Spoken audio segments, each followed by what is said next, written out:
मी आपलं मनपूर्वक स्वागत करतोय की आपण आपल्या जीवनातील अमूल्य वेळ या ठिकाणी देतात.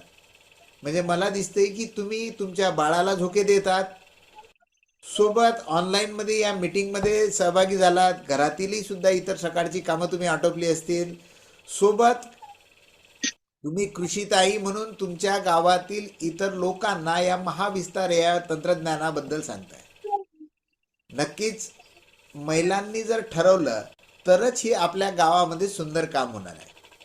कारण तो पुरुष मंडळीचा स्वभाव असतोय, कितीही चांगली गोष्ट असली ना तर ती इतरांना लवकर सांगत नाही, सगळं काही पोटामध्ये ठेवतात. डिग्री करतात असतील त्या जात नाही, परंतु महिलांपर्यंत जर एखादी चांगली गोष्ट केली तर ती लगेचच्या लगेच शेजारी जाणार, दुसऱ्या घरी जाणार, तिसऱ्या घरी जाणार, आणि संपूर्ण गावामध्ये जाणार, आणि जे काम आपण करतात.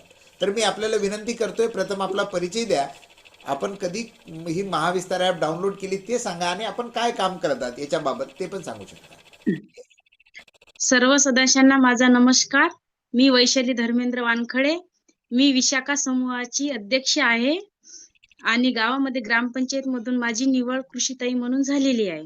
येस, तर मी माझ्या पद्धतीनं गटातील समूहातील महिलांना या ऍप बद्दल भेटी देते आणि समजावून सांगते.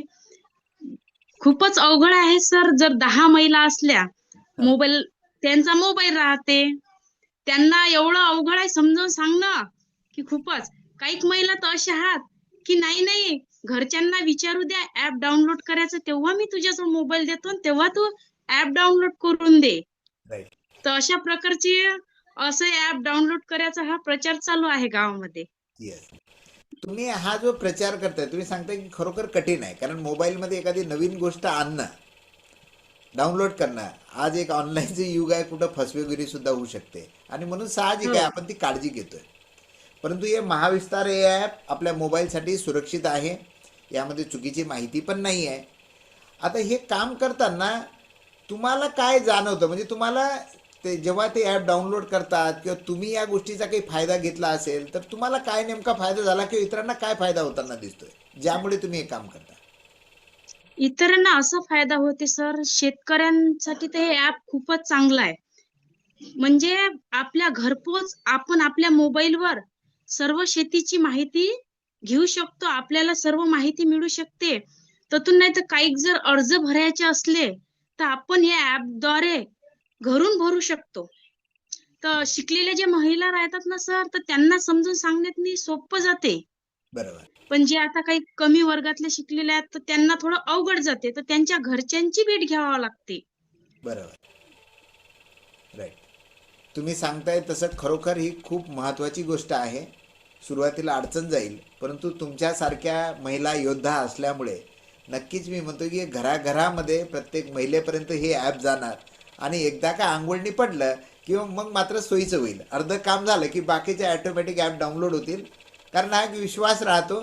जसं अश्विनीताईंनी सांगितलं की तुम्ही गावामध्ये राहताय, तुम्ही एखादी चांगली गोष्ट आत्मसात केली आणि तुम्ही जेव्हा सांगताय तर सहजतेने इतर लोक विश्वास पण ठेवतात आणि ती गोष्ट करतात. वैशालीताई, मी तुमचे खूप खूप धन्यवाद व्यक्त करतोय की तुम्ही तुमच्या जीवनातील अमूल्य वेळ यासाठी देतात. तुमचं बाळ किती धन्यवाद सर. किती वर्षाचं आहे, किती महिन्याचं आहे? 12 महिन्याचा आहे सर. राईट. 12 महिन्याचं बाळ असून सुद्धा तुम्ही या ठिकाणी काम करताय, ही खूप मोठी गोष्ट आहे. खरोखर माझं तुमच्या बाळ माझं बाळ 6 महिन्याचं असताना मी कृषीताई म्हणून काम करत आहे 2024 पासून. खूप छान. तुम्हाला तुमच्या कामाला खरोखर चला, आणि तुमच्या बाळालाही थँक्यू की तुम्हाला ते मदत करत आहे काम करू देण्यासाठी, जास्त त्रास देत नाही. यस.